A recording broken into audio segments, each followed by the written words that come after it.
Assalamualaikum warahmatullahi wabarakatuh. Halo semuanya, selamat datang di video presentasi kami. Terima kasih kepada teman-teman semuanya yang sudah mengklik video ini dan mau belajar bareng tentang salah satu topik yang menurut kami sangat menarik. Sebelum kita mulai, jangan lupa ya teman-teman untuk like, comment, and subscribe supaya kami makin semangat bikin konten pembelajaran lainnya. Oke, sekarang coba kita bayangin dulu ya teman-teman, pernah nggak sih kepikiran, kenapa sih PT Indofood bisa jadi raksasa makanan di Indonesia? Kok bisa sih Indomie ada di hampir setiap negara? Dan sebenarnya kalau perusahaan besar seperti Indofood dianalisis dari sisi kekayaan bisnis, apakah bisnisnya benar-benar sehat, kuat, dan layak untuk terus berkembang?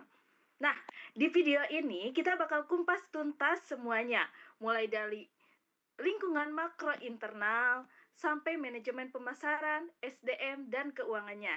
Jadi, pastikan kalian tonton sampai akhir video ini biar dapat gambaran utuh gimana cara menganalisis studi kelayakan bisnis sebuah perusahaan besar. Oke, sebelum kita mulai, kita kenalan dulu sama tim kami. Di video ini, tim kami terbagi menjadi 4 bagian. Yang pertama, saya sendiri, Erika Nurrohma, selaku moderator, dan juga nanti yang akan menjelaskan terkait analisis lingkungan makro pestel, lingkungan internal, dan analisis lainnya terkait PT Indofood Makmur Tbk. Kemudian ada rekan kami, yakni Kurnia Nur Hasanah, yang akan membahas dan juga menjelaskan terkait manajemen pemasaran PT Indofood. Selanjutnya ada rekan kami yakni Atar Yahya yang akan menjelaskan mengenai manajemen sumber daya manusia. Selanjutnya ada rekan kami yakni Nola Triputri yang akan menyampaikan mengenai manajemen keuangan PT Indofood. Nah, mudah-mudahan dengan pembagian ini teman-teman, semoga penjelasannya bisa lebih fokus dan juga gampang dipahami. Oke, sebelum kita masuk ke materi teman-teman, coba pikirkan ini. Kalau kita mau buka usaha kecil, misalnya kita jualan makanan atau minuman, pasti kita mikir dulu kan ya, layak nggak ya? Untung nggak ya? Saingannya banyak nggak ya? Nah, perusahaan sebesar Indofood pun harus dianalisis kelayakannya. Jadi, apa saja faktor yang membuat Indofood tetap berdiri kuat sampai sekarang? Langsung kita mulai dari materi pertama. Next. Kita bahas dulu mengenai perusahaan PT Indofood Sukses Makmur Tbk. Nah, PT Indofood Sukses Makmur Tbk adalah produsen berbagai jenis makanan dan minuman yang bermarkas di Jakarta, tepatnya di Indonesia. Didirikan pada tanggal 14 Agustus 1990. Perusahaan ini telah bertransformasi, mencakup seluruh tahapan proses produksi makanan. Nah, PT Indofood Sukses Makmur Tbk ini letaknya ada di Sudirman Plaza, Indofood Tower, lantai 27, Jalan Jenderal Sudirman. Tepatnya di Jakarta, Indonesia ya. Nah, kemudian pemimpin perusahaan PT Indofood yakni Antoni Salim. Siapa sih Antoni Salim ini?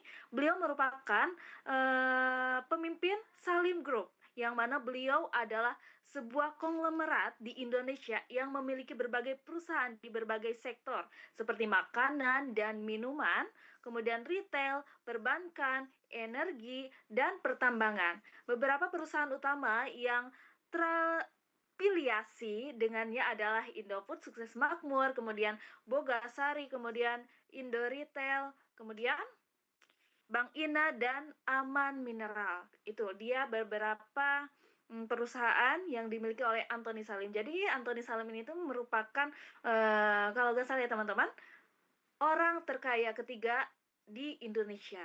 Oke, next. Bidang bisnis PT Indofood Makmur Tbk dikenal sebagai Total Food Solution. Karena apa? Karena mengelola seluruh proses bisnis pangan dari hulu ke hilir. Di antaranya yang pertama, customer brand produknya yakni ada mie instan. Mie instan banyak banget produk dari Indofood. Ada Indomie, Supermie, kemudian Sarimi. Kemudian dari snacknya ada Citato, kemudian Kitela. Dari perbumbuan-bumbuan masak ada Royco, ada sambal Indofood, dan lain sebagainya ya. Banyak sekali. Dan juga di minuman pun ada. Di antaranya ada Pop Ice. Itu salah satu produk PT Indofood juga teman-teman. Dan juga ada air mineral Club, yaitu dia. Kemudian selanjutnya eh, bidang bisnis PT Indofood yakni ada Bogasari yang mana PT Indofood ini membuat penggilingan tepung segitiga biru, kemudian cakra kembar dan juga jenis pasta lainnya. Kemudian bidang bisnis yang ketiga yakni agri bisnis. Jadi PT Indofood selain tadi memproduksi berbagai macam produk makanan dan minuman, PT Indofood juga mempunyai perkebunan kelapa sawit, kemudian gula juga, dan karet, dan juga PT Indofood memiliki penelitian bibit unggul. Dan yang terakhir teman-teman, bahwasannya PT Indofood ini telah berdistribusi, jaringan distribusi nasionalnya sudah berada di ribuan titik penjualan. Jadi sudah sangat menyebar ya teman-teman, mau itu di warung, di supermarket, di pasar, dan lain sebagainya. Next. Kemudian, selanjutnya nih teman-teman, visi misi perusahaan PT Indofood Makmur Tbk. Visi PT Indofood Makmur Tbk yakni menjadi perusahaan total food solution yang terkemuka di Indonesia dan di pasar internasional. Kemudian misi perusahaannya yakni memberikan solusi atas kebutuhan pangan secara berkelanjutan yang mencakup peningkatan kompetensi karyawan, proses, dan teknologi, dan juga memberikan kontribusi pada kesejahteraan masyarakat dan lingkungan, serta meningkatkan nilai bagi para pemangku kepentingan stakeholder. Itu dia visi dan misi perusahaan PT Indofood Makmur Tbk.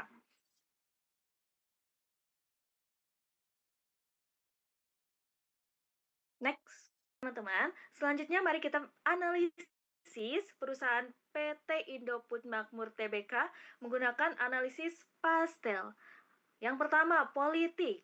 Indonesia memiliki regulasi makanan dan minuman melalui BPOM dan SNI. Kita sudah tahu ya teman-teman bahwasanya makanan dan minuman yang ada di Indonesia itu harus harus memiliki regulasi melalui BPOM dan SNI. Kenapa? Karena kalau ingin perusahaan mempunyai standar kualitas yang tinggi dan juga aman, yaitu dia standar di Indonesia harus lulus BPOM dan SNI-nya. Oleh karena itu Indofood harus menjaga standar kualitas tinggi agar tetap aman, kayak gitu. Kemudian yang selanjutnya yakni kebijakan impor bahan baku seperti gandum yang tidak diproduksi di Indonesia, ini bisa mempengaruhi biaya produksi. Kita tahu ya teman-teman bahwasanya gandum itu kita Indonesia seringnya impor di luar negeri karena kurang cocok kalau misalkan gandum ditanam di Indonesia karena perbedaan iklim ya. Selanjutnya teman-teman, yakni perubahan kebijakan pajak PPN atau insentif industri makanan bisa berdampak juga pada harga produk. Nah, mengenai hal-hal yang berhubungan dengan politik, dengan pemerintah ini bisa berdampak ke perusahaan. Karena apa? Karena misalnya kalau pajak naik, biaya produksi pun akan naik. Hingga harga jual juga bisa naik. Gitu dia teman-teman. Analisis politik untuk PT Indofood Makmur Tbk. Selanjutnya, mari kita menganalisis dengan menggunakan analisis 5 force forcer, yakni analisis untuk lingkungan mikronya. Yang pertama, ancaman pendatang baru. Untuk ancaman pendatang baru bagi PT Indofood Makmur Tbk itu tergolong rendah teman-teman, karena Indofood sudah sangat besar. Untuk membuat perusahaan sebesar itu butuh modal besar, pabrik besar, dan juga jaringan distribusi yang luas. Sehingga brand Indomie juga sudah sangat kuat Jadi, bagi pendatang baru itu pasti sangat sulit untuk bersaing. Selanjutnya, yakni kekuatan tawar pemasok.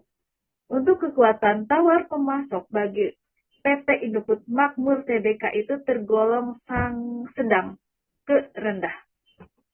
Karena beberapa bahan baku seperti gandum, kemudian teknologi pun mereka harus impor.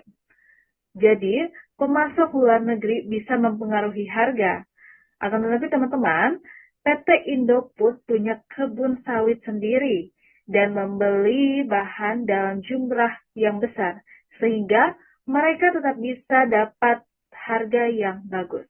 Kemudian, yang ketiga yakni kekuatan tawar pembeli bagi PT Indofood Makmur Tbk itu tergolong sedang karena pembeli biasa atau konsumen itu jarang bisa menawar teman-teman. Contohnya ya produk Indomie. Biasanya kan sudah ada bandrolnya ya. Untuk Indomie itu kisaran harga 3.000 atau 3.500. Nah itu kekuatan tawar pembelinya itu jarang bisa menawar. Jadi sedang teman-teman. Akan tetapi untuk toko besar seperti Indomaret, kemudian Alfamart, itu bisa nego harga. Karena apa? Karena mereka membeli dalam jumlah yang banyak. Meski begitu teman-teman, karena brand Indomie itu kuat, konsumen mereka itu tetap cenderung setia. Dan juga yang keempat yakni ancaman produk pengganti atau produk substitusi itu tergolong sedang teman-teman, karena ada banyak makanan lain yang bisa menggantikan mie instan, contohnya bakso, kemudian nasi padang, ayam geprek, dan lain sebagainya. Akan tetapi mie instan tetap unggul.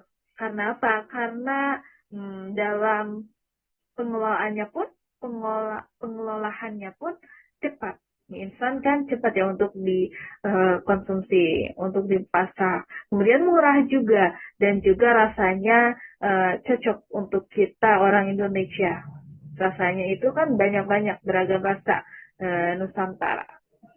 Kemudian untuk persaingan industri, PT Indofood Makmur Tbk itu tergolong tinggi teman-teman. Karena PT Indofood itu bersaing ketat dengan merek lain seperti apa? Mie Sedap, kemudian ABC, dan produk Wings Food lainnya.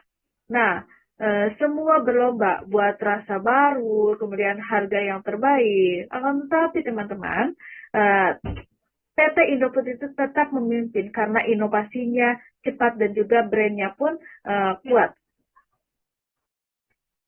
Oke, next. Selanjutnya, mari kita menganalisis terhadap lingkungan internalnya atau 6 MEESP. Yang pertama yakni men atau SDM-nya. Karyawan PT Indofood itu banyak, kemudian terlatih juga, dan mereka itu bekerja sesuai divisi masing-masing. Nah, akan tetapi kekurangan dari PT Indofood itu, karena perusahaannya besar, proses administrasi atau keputusannya pun kadang itu membuat lambat, teman-teman. Kemudian, yang kedua, yakni money atau keuangan. Keuangan PT Indofood itu kuat. Pendapatan mereka itu besar dan juga mereka punya banyak unit usaha. Tetapi harga gandum yang mereka itu impor ya dari luar negeri itu bisa aja naik. Sehingga itu bisa jadi membuat daya mereka pun ikut naik. Kemudian yang ketiga, yakni material atau bahan baku. Bahan baku produk Indofood itu yakni tepung teman-teman dan juga minyak sawit. Itu sebagian mereka produksi sendiri sehingga lebih aman. Namun gandum tetap harus impor. Mereka mengimpor gandum itu 100% dari luar negeri. Jadi resiko harga tinggi pun tetap ada. Kemudian yang keempat yakni mekanik atau mesin. Mesinnya modern dan juga produksinya pun cepat. Namun ini biaya bisa menyebabkan biaya perawatan mereka itu besar karena banyak mesin canggih. Kemudian yang kelima yakni metode. Metode kerja mereka. Mereka punya SOP yang jelas, kemudian standar kebersihan tinggi, dan juga sistem kerjanya juga rapi. Akan tetapi, karena perusahaan mereka besar, perubahan sistem pun butuh waktu yang lama. Kemudian, yang keenam, yakni market atau pasar. Indofood itu pasarnya luas, teman-teman. Dari anak kos, kemudian keluarga, sampai pasar luar negeri. Sehingga tantangannya itu persaingan dan juga tren makanan sehat. Next, selanjutnya yakni information atau sistem informasi. Mereka pakai sistem ERP untuk mengatur data penjualan, kemudian logistik, dan juga produksi. Kekurangannya akan informasi yang mereka pakai, yakni sistem besar itu butuh keamanan kuat agar tidak terkena cyber attack. Kemudian, yang kedelapan yakni energi. Mereka butuh listrik, gas, dan juga BBM besar untuk pabrik. Kalau harga energi naik, BBM naik, biaya produksi pun bisa juga ikutan naik. Kemudian, yang kesembilan yakni environment atau lingkungan kerja. Nah, pabrik sudah mengikuti standar keamanan kerja. Akan tetapi, perkebunan sawit yang dimiliki oleh PT Indofood itu sering dikritik karena terkait lingkungannya. Kemudian yang ke-10 yakni time atau waktu. Produksi mie cepat dan juga efisien. Distribusi mereka juga cepat karena jaringan mereka luas. Akan tetapi kekurangannya ini, yakni untuk daerah terpencil, dikarenakan PT Indofood itu mendistribusikan produk-produknya ke belahan dunia, termasuk belahan yang terpencil, daerah-daerah terpencil, itu kekurangannya teman-teman. Daerah terpencil tetap butuh waktu pengiriman yang lebih lama. Kemudian, yang ke-11 yakni teknologi. Indofood terus inovasi teman-teman, berinvestasi teknologi baru, dan juga menginovasi rasanya. Tantangannya di sini, tantangannya biaya teknologi menjadi mahal, dan juga sering dari luar negeri. Kemudian, mari kita menganalisis terhadap perilaku konsumen PT Indofood ya. Untuk segmentasi konsumen PT Indofood, diantaranya ada pelajar dan mahasiswa. Biasanya kan kita mahasiswa itu memproduksi mie instan apabila sudah tanggal akhir ya teman-teman. Kemudian untuk keluarga muda pun, mereka biasanya suka membeli produk-produk bumbu dan juga snack lainnya. Kemudian untuk konsumen internasional, biasanya mereka mengekspor Indomie. Kemudian untuk industri makanan juga banyak pengguna tepung bogasari. Biasanya untuk toko-toko kue yang biasa membuat roti dan lain sebagainya. Itu kan biasanya menggunakan tepung bogasari ya teman-teman. Kemudian untuk preferensi konsumennya. Mereka konsumen PT Indofood itu suka harga yang murah, kemudian rasa yang enak, dan juga banyak pilihan, dan juga praktis. Kemudian untuk pola pembelian konsumennya teman-teman, biasanya mereka belanja lewat minimarket, supermarket, grosir, dan juga toko online. Sehingga konsumen luar negeri bisa beli lewat toko explore. Begitu teman-teman. Selanjutnya, mari kita menganalisis dengan menggunakan analisis SWOT. Strength, weakness, opportunities, dan threats. Nah, yang pertama itu strength ya teman-teman. Untuk kekuatannya, brand Indomie itu sudah sangat terkenal. Kemudian produknya pun mudah ditemukan di mana-mana. Kemudian untuk inovasi rasanya pun mereka cepat membuat inovasi rasa baru. Kemudian untuk biaya produksi mereka pun efisien. Dan juga perusahaan mereka pun terintegrasi dari kebun pabrik, kemudian distribusinya, dan juga ekspornya. Kemudian untuk kelemahannya apa sih? Yang pertama yakni mereka masih tergantung untuk impor gandum. Tadi sudah dikatakan bahwasanya mereka mengimpor 100% gandum dari luar negeri.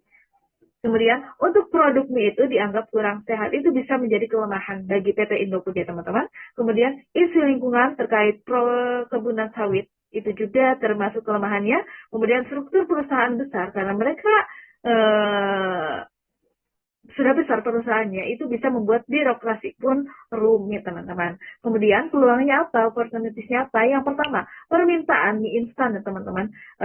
Permintaan mie instan di dunia itu makin meningkat. Itu peluang bagi PT Indofood. Kemudian peluang produk sehat, low sodium dan juga organik.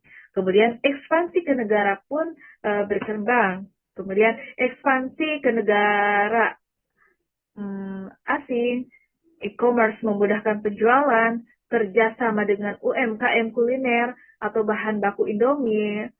Itu dia teman-teman, peluang untuk PT Indofood. Kemudian ancamannya apa, threats-nya apa? Yang pertama ya nih, persaingan ketat dari mie sedap dan juga brand mie lainnya. Kemudian tren orang ingin makan lebih sehat. Itu bisa menjadi ancaman untuk PT Indofood, teman-teman. Kemudian kenaikan harga bahan baku pun itu bisa mempengaruhi. Kemudian regulasi lingkungan makin ketat. Dan juga yang terakhir yakni isu kesehatan terhadap MSG dan juga garam itu bisa menjadi ancaman untuk PT Indofood Makmur TBK. Selanjutnya teman-teman, mari kita menganalisis dengan menggunakan analisis BMC, Business Model Canvas. Yang pertama teman-teman, key partners PT Indofood ada apa aja? Yang pertama, pemasok gandum internasional, kemudian petani dan pengelola sawit lokal, kemudian mitra logistik, kemudian retail modern. Di antaranya Indomaret, Alfamart, supermarket, kemudian distributor internasional, kemudian ada lembaga riset pangan dan juga pemasok kemasan. Yang kedua yakni key activities, kunci aktivitas mereka, aktivitas utama mereka, di antaranya ada produksi mie, snack, minuman, penggilingan tepung, perkebunan sawit, riset produk, kemudian distribusi, dan juga marketing.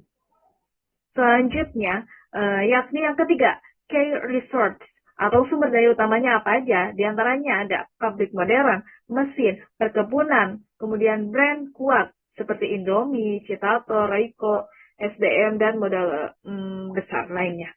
Kemudian, value proposition-nya apa? Nilai yang ditawarkan oleh PT Indofood itu apa saja? Di antaranya yakni produk yang enak, kemudian aman, harganya juga terjangkau, banyak rasa, praktis, dan juga mudah ditemukan. Yang kelima, yakni customer relationship.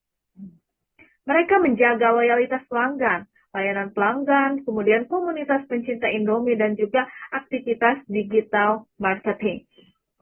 Yang keenam, yakni channel atau saluran distribusi PT Indofood, yakni ada minimarket, supermarket, kemudian distributor, ada juga warung, kemudian e-commerce, dan juga ekspor.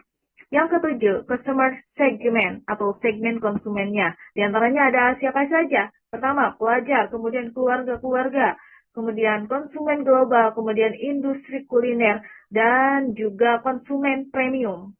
Yang kedelapan, ada cost structure atau biaya utama. Biaya utama PT Indofood, yakni ada bahan baku, kemudian produksi, kemudian tenaga kerja, kemudian distribusi, kemudian marketing, riset, dan yang terakhir biaya operasional. Dan yang kesembilan, revenue stream atau sumber pendapatan mereka, yakni ada dari penjualan mie, kemudian snack, kemudian minuman, kemudian bogasari, tepung ya, kemudian minyak sawit, dan juga jasa distribusi lainnya. Itu dia analisis bisnis model kanvas untuk PT Indofood Makmur Tbk. Itu dia teman-teman untuk pemaparan terkait analisis-analisis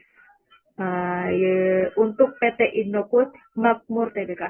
Selanjutnya, marilah kita simak dan dengarkan terkait manajemen pemasaran untuk PT Indofood Makmur Tbk yang akan dijelaskan oleh rekan kita yakni Saudari Kurnia.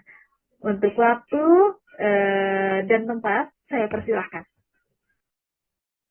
Oke, terima kasih moderator. Sekarang kita akan membahas nih mengenai manajemen pemasaran.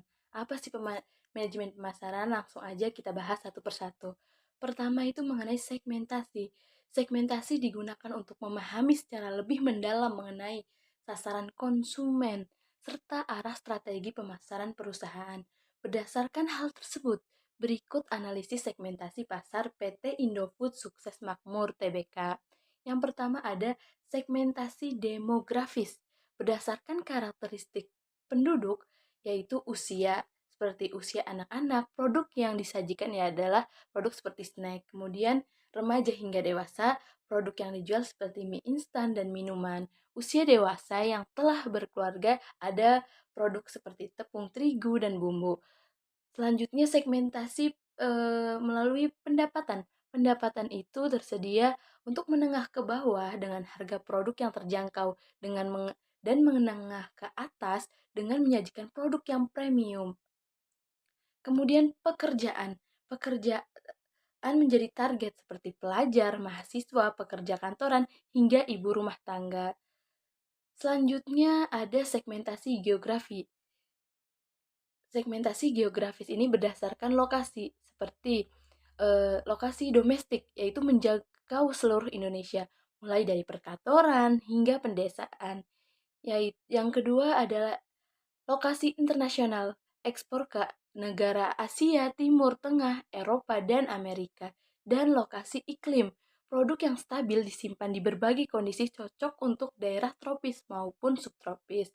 Dan yang ketiga ada yang namanya segmentasi psikografis, yaitu berdasarkan gaya hidup dan nilai konsumen yang mengutamakan kepraktisan seperti mie instan, makanan siap saji, terus kemudian ada konsumen dengan gaya hidup yang modern dan aktif yang membutuhkan produk yang cepat saji, dan ada konsumen yang peduli dengan rasa dan kebiasaan makanan lokal seperti bumbu dapur, sambal, mie dengan cita rasa Nusantara. Dan yang keempat ada segmentasi perilaku. Jadi kita targetnya sesuai perilaku konsumen seperti frekuensi konsumsi tinggi. Produk seperti mie instan dan bumbu dapur ialah produk yang sering dikonsumsi karena mudah dibuat di setiap hari. Seperti itu. Dan ada loyalitas konsumen. Banyak konsumen yang tetap memilih produk seperti Indomie meski di luar sana banyak merek lainnya. Dan selanjutnya adalah manfaat yang dicari. Jadi konsumen itu juga mencari manfaatnya. Seperti konsumen memilih produk Indofood karena rasanya enak, praktis disajikan, dan harganya terjangkau. Dan selanjutnya ada situasi pengguna. Jadi produk digunakan itu makanan yang cepat saji, untuk bekal, untuk cemilan, dan disantap bersama keluarga. Dan selanjutnya pada manajemen pemasaran ini kita juga akan membahas mengenai targeting. Targeting ialah dilakukan untuk menentukan kelompok konsumen yang menjadi fokus pemasaran perusahaan. Berdasarkan hal tersebut, kita ulas satu persatu. Yang pertama itu target pasar utama. Target pasar utama itu konsumen dengan kebutuhan makanan praktis dan terjangkau seperti pelajar dan mahasiswa yang membutuhkan makanan cepat saji. Yang kedua, pekerja kantoran atau pekerja lapangan yang memerlukan makanan praktis saat istirahat.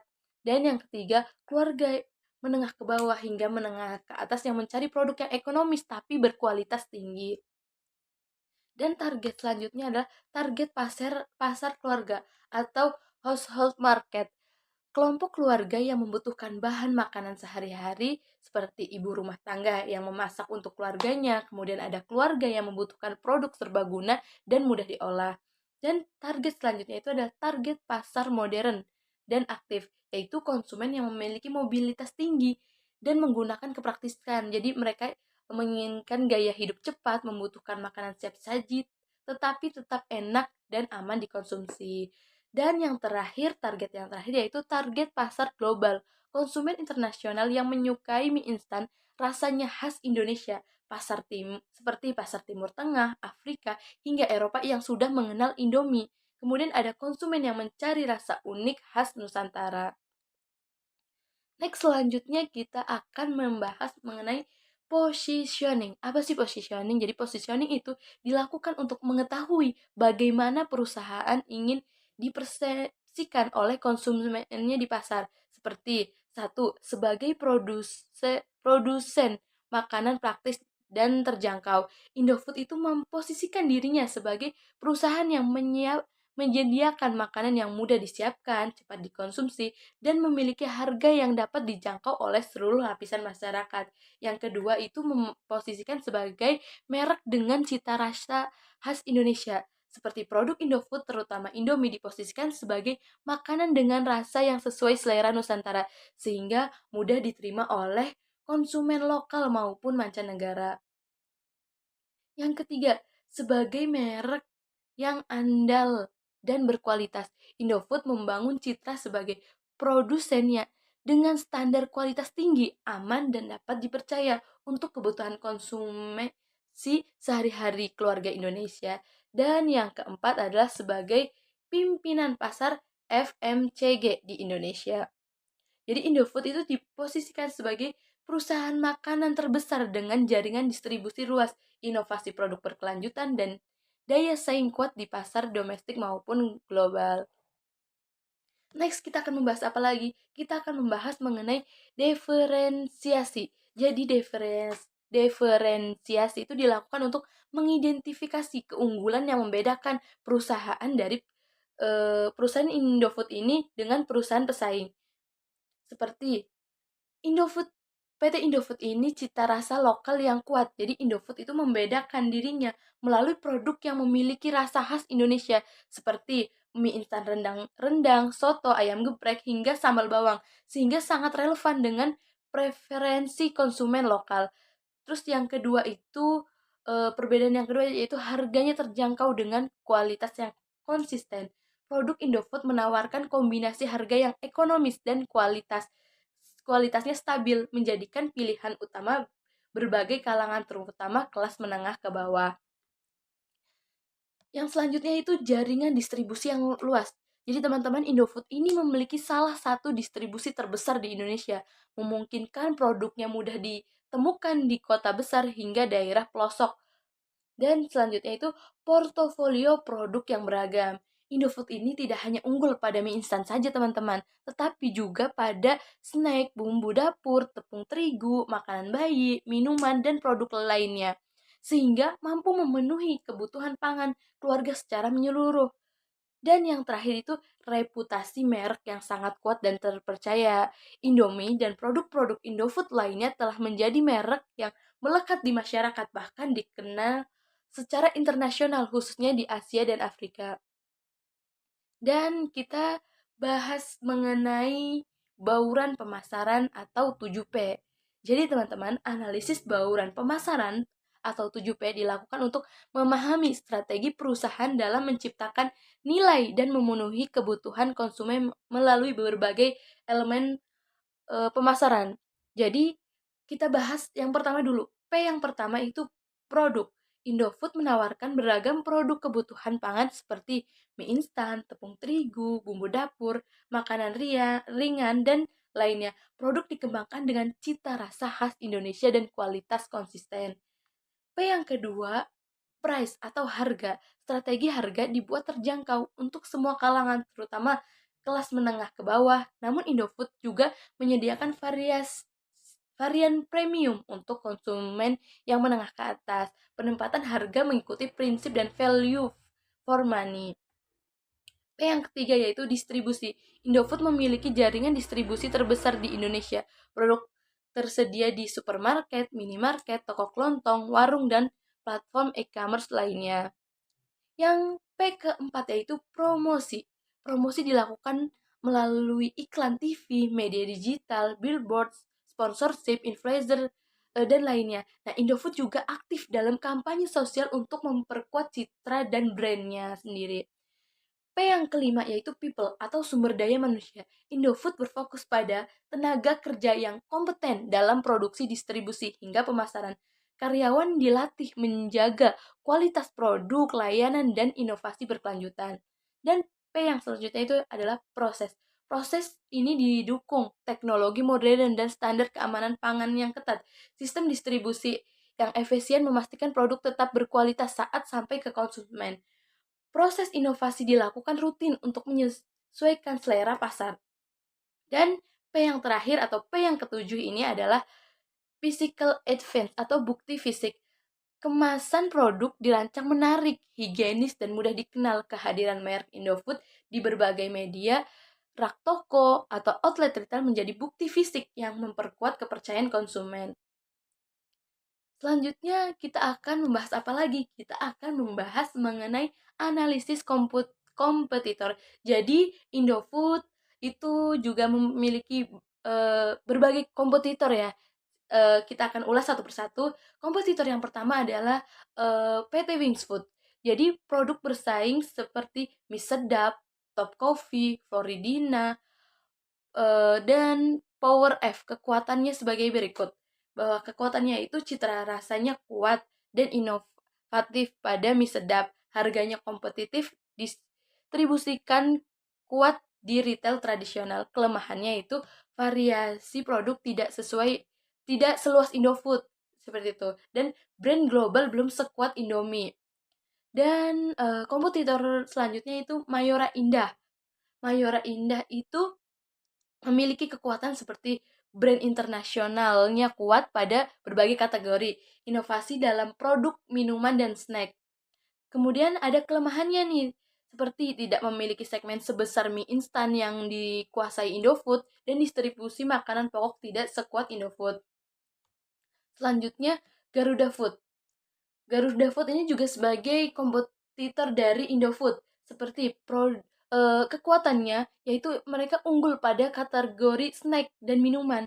Inovasi produknya cukup konsisten, akan tetapi kelemahannya portofolionya tidak sebanyak Indofood. Kita lanjut, selanjutnya itu adalah kompetitor Garuda Food.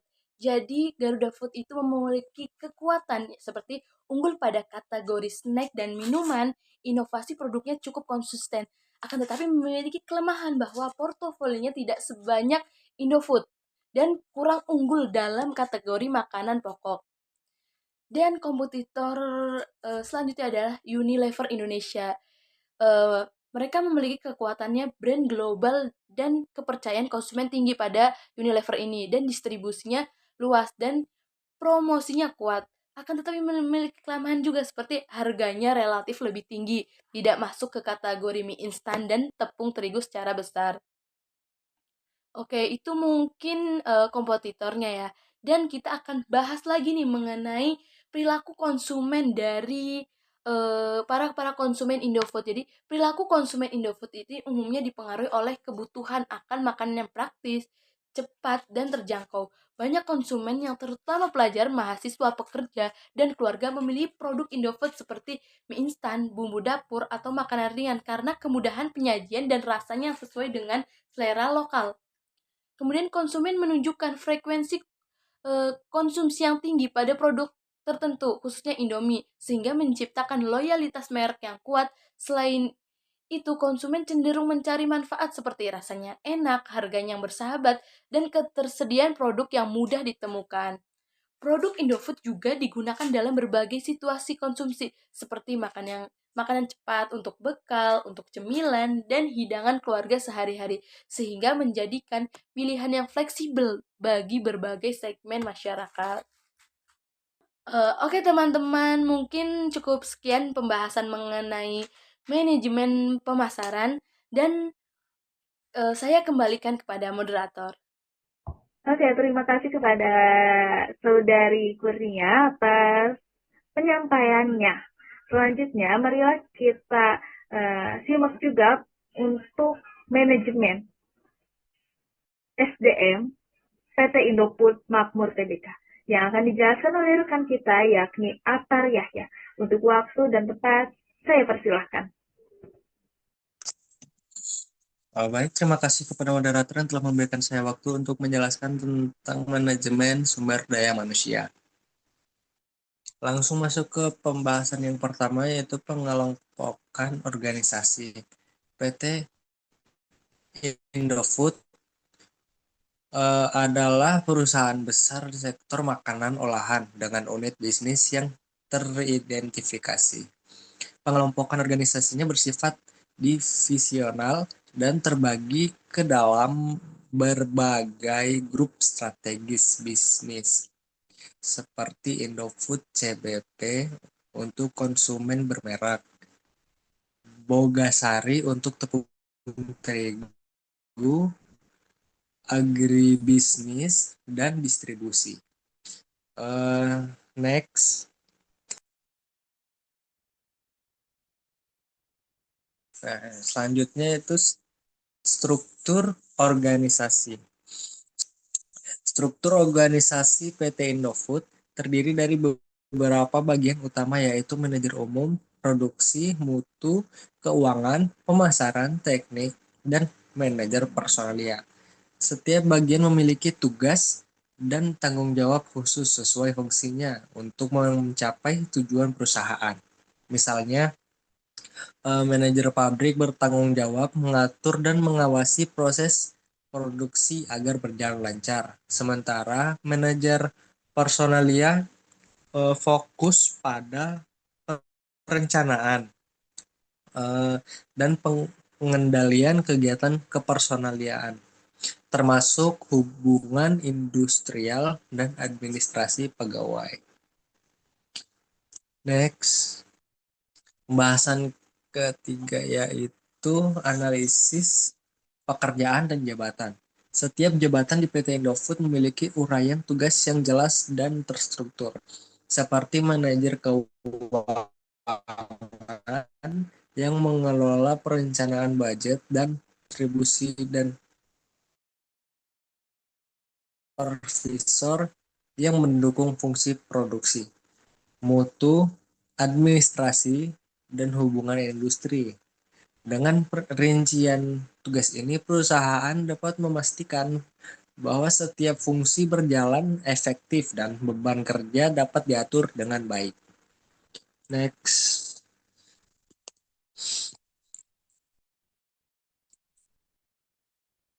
Selanjutnya, pembahasan keempat yaitu analisis kebutuhan SDM. PT Indofood ini memiliki lebih dari 75.000 karyawan dengan demografi dan kompetensi yang beragam. Perusahaan mengakui SDM sebagai pilar utama dan menggunakan strategi. Ada 4 strategi. Yang pertama itu perencanaan suksesi untuk memastikan keberlanjutan kepemimpinan.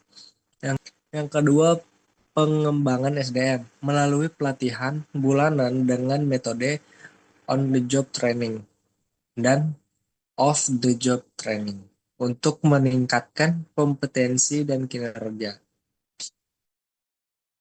Yang ketiga yaitu manajemen kinerja, menentukan kenaikan jabatan atau promosi berdasarkan pencapaian target kerja. Yang keempat, aplikasi sistem SDM. Implementasi sistem aplikasi pengelolaan SDM terpusat seperti SAP untuk efisiensi administrasi dan database karyawan. PT Indofood memberikan perhatian serius terhadap pengembangan SDM sebagai strategi utama kesuksesan perusahaan. Mereka menetapkan pelatihan sesuai kebutuhan kompetensi pada tiap jabatan, mulai dari teknis operasional hingga manajerial dan leadership. Karyawan baru mendapatkan pelatihan adaptasi dan senior melatih staf baru agar cepat tanggap. Proses seleksi ketat juga dilakukan untuk memperoleh tenaga kerja berkualitas yang dapat berkontribusi optimal pada perusahaan. Next, yang kelima, analisis gambaran pekerjaan. Gambaran pekerjaan mencakup deskripsi posisi tanggung jawab dan hubungan kerja antar jabatan. PT Indofood menegaskan pentingnya profesionalisme dalam menjalankan tugas dan mengoptimalkan hasil kerja sesuai bidangnya. Setiap divisi, misalnya divisi produksi mie instan memiliki peran penting dalam memastikan kualitas dan kelancaran produksi yang berkontribusi langsung terhadap pencapaian tujuan perusahaan. Gambaran pekerjaan di Indofood secara umum berfokus pada 4 hal. Yang pertama, tugas inti operasional, melaksanakan proses produksi, pengendalian mutu, dan distribusi untuk uh, makanan, produk makanan dan minuman. Yang kedua, tanggung jawab strategis. Bagi level manajerial dan direksi, tugas ini meliput perkembangan arahan strategis, pengelolaan risiko, dan pengawasan operasional dan keuangan. Yang ketiga, kepatuhan. Memastikan semua prosedur kerja dan kebijakan internal, termasuk K3. Yang keempat yaitu inovasi, mendorong peningkatan efisiensi dan produktivitas di tengah perkembangan teknologi. Next, yang terakhir,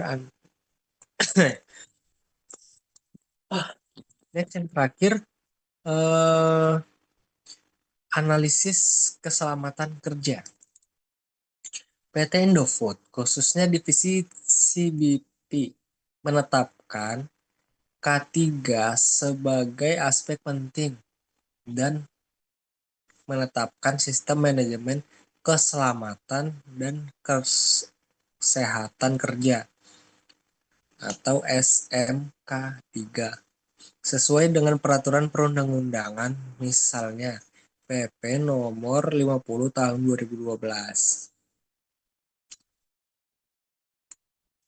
Selanjutnya ada penetapan SMK3, ditetapkan melalui perencanaan, pelaksanaan, organisasi, dan pengambilan keputusan untuk menjamin kondisi kerja yang aman dan nyaman.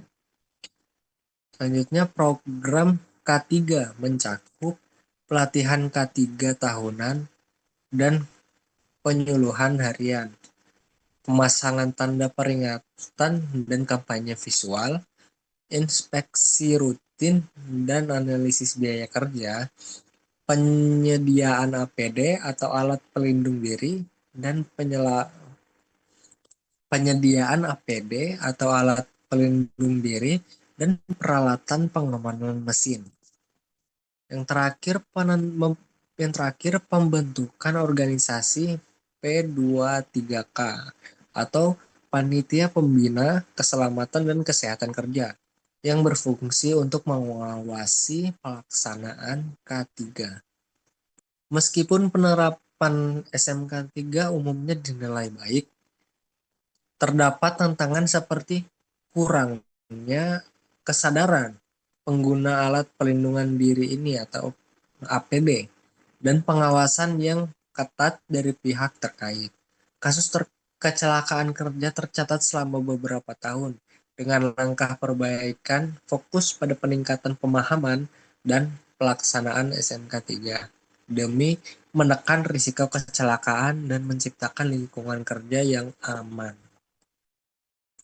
Mungkin hanya sekian yang dapat saya sampaikan. Terima kasih, saya kembalikan lagi kepada moderator.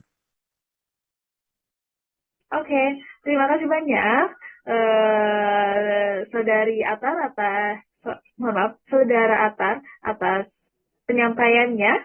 Selanjutnya langsung saja kita simak dan dengarkan langsung untuk manajemen keuangan PT Indofood Makmur Tbk yang akan dijelaskan oleh Saudari Nola Triputri. Untuk waktu dan tempat saya persilahkan. Terima kasih kepada moderator karena telah memberikan kesempatan kepada saya untuk menjelaskan tentang bagian keuangan pada PT Indofood ini. Nah, teman-teman, di PT Indofood ini kita ada berbagai macam bagian keuangannya tentang bagaimana perencanaan produknya, perencanaan bahan bakunya, dan perencanaan produksi dan selainnya. Nah, teman-teman di sini di pertama itu saya akan menjelaskan tentang bagaimana itu perencanaan produk pada PT Indofood ini. Nah, di PT Indofood ini teman-teman perlu kalian ketahui bahwasannya mereka melakukan perencanaan produk itu dengan mempertimbangkan siklus hidup produk dan kebutuhan konsumennya. Nah, sedangkan pada perencanaan bahan baku, yaitu PT Indofood ini mengelola bahan baku dengan sistem pengendalian persediaan menggunakan ERV, yaitu Enterprise Research dan Planning. Seperti itu ya teman-teman. Selanjutnya di sini ada di bagian keuangan itu tentang perencanaan produksinya. Bagaimana sih di PT Indofood ini perencanaan produksinya itu dilakukan, yaitu dengan proses perencanaan itu meliputi dengan pengaturan kapasitas produksi metodenya dengan mempertimbangkan efisiensi pemeliharaan mesin serta pelatihan karyawan. Agar apa? Agar proses produksinya itu berjalan dengan lancar dan produksinya itu berkualitas. Selanjutnya di sini juga ada di bagian keuangan PT Indofood ini juga menterterakan itu manajemen pengadaan barang dan jasa. Yang mana di manajemen pengadaan barang dan jasa PT Indofood ini menggunakan sistem pengawasan dan komunikasi terstruktur untuk pengadaan barang dan jasanya. Nah, selanjutnya itu di sini kita akan membahas tentang manajemen persediaannya, yang tentunya pasti pada setiap perusahaan itu akan melakukan bagaimana riset manajemen persediaannya, yaitu pada PT Indofood ini sendiri manajemen persediaannya itu dilakukan dengan sistem yang terintegrasi untuk menjaga keseimbangan antara supply dan demand-nya. Guna apa? Yaitu guna untuk menghindari kekurangan maupun kelebihan stoknya. Nah, teknologi yang dilakukan oleh PT Indofood ini juga tentang teknologinya itu ERV, yaitu dapat mendukung akurasi data yang digunakan dalam pengembalian keputusannya. Selanjutnya itu pastinya dalam setiap PT industri apapun itu pasti adanya pemilihan teknologi, yang mana PT Indofood ini memilih teknologi yang sudah akurat gitu ya teman-teman. Jadi Indofood ini menerapkan teknologi modern, yang mana pada teknologi modern yang mereka terapkan pada PT Indofood ini yaitu termasuk penggunaan ERV dalam manajemen persediaan dan produksinya. Selanjutnya di sini juga ada sistem informasi keuangannya.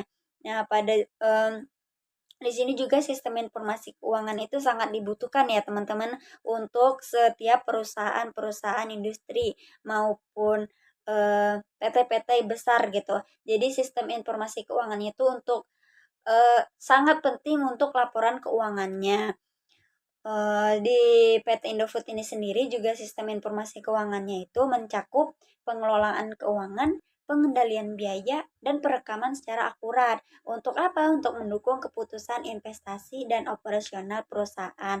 Sistem ini juga mendukung laporan keuangannya yang transparan dan efisien, sehingga para investor, para pemasok juga bisa melihat, oh, PT Indofood ini bagus nih untuk kita investasiin, seperti itu. Jadi guna sistem informasi keuangannya itu untuk keakuratan datanya dan laporan keuangannya bisa dipublikasi kepada peninvestor gitu teman-teman. Jadi banyak peluang untuk masuknya lebih banyak lagi. Selanjutnya ini terakhir pada bagian keuangan ini yaitu tentang kualitas produk, yang mana kualitas produk pada PT Indofood ini perusahaan itu menerapkan pengawasan kualitas ketat dari bahan baku hingga produk akhirnya itu untuk menjamin standar kualitas yang tinggi. Nah, manajernya ini juga bermutu bertanggung jawab memastikan produk memenuhi standar dan harapan konsumen, menjaga reputasi dan kepercayaan pasarnya. Mungkin dari bagian keuangan itu tadi ada sistem informasi keuangannya, pemilihan teknologinya apa, manajemen persediaannya itu seperti apa pada PT Indofood ini, dan sebagainya. Nah, mungkin dari saya untuk menjelaskan bagian keuangan pada PT Indofood ini sampai sini aja. Selebihnya saya kembalikan kepada moderator. Oke, terima kasih kepada Saudari Nola atas pemaparannya mengenai manajemen keuangan terhadap PT Indofood Makmur Tbk. Baik teman-teman, kita sudah sampai di akhir pemaparan mengenai analisis studi kelayakan bisnis PT Indofood Makmur Tbk. Hari ini kita sudah membahas banyak hal, mulai dari lingkungan makro PESTEL, kemudian lingkungan internal, manajemen SDM, manajemen keuangan, dan juga manajemen pemasaran PT Indofood Makmur Tbk. Namun sebelum saya akhiri, saya akan membacakan kesimpulan dari materi yang sudah kami sampaikan. Oke, berdasarkan hasil analisis, PT Indofood Sukses Makmur Tbk dinilai layak secara bisnis. Lingkungan makro mendukung pertumbuhan, kondisi internal perusahaan kuat, strategi pemasaran berjalan efektif, pengelolaan SDM yang baik, dan juga kondisi keuangan untuk PT Indofood itu stabil. Secara keseluruhan, PT Indofood memiliki peluang besar untuk terus berkembang dan mempertahankan posisinya sebagai pemimpin industri makanan di Indonesia. Itu dia teman-teman. Semoga penjelasan kami bisa memberikan gambaran yang lebih jelas tentang perusahaan, bagaimana sebuah perusahaan besar seperti PT Indofood bisa bertahan, berkembang, dan juga tetap relevan di tengah persaingan yang semakin kuat. Terima kasih banyak bagi teman-teman yang sudah menyimak presentasi ini dari awal sampai selesai. Sebelum videonya tutup, jangan lupa untuk like, comment, share, and subscribe sebagai bentuk dukungan kalian terhadap channel ini.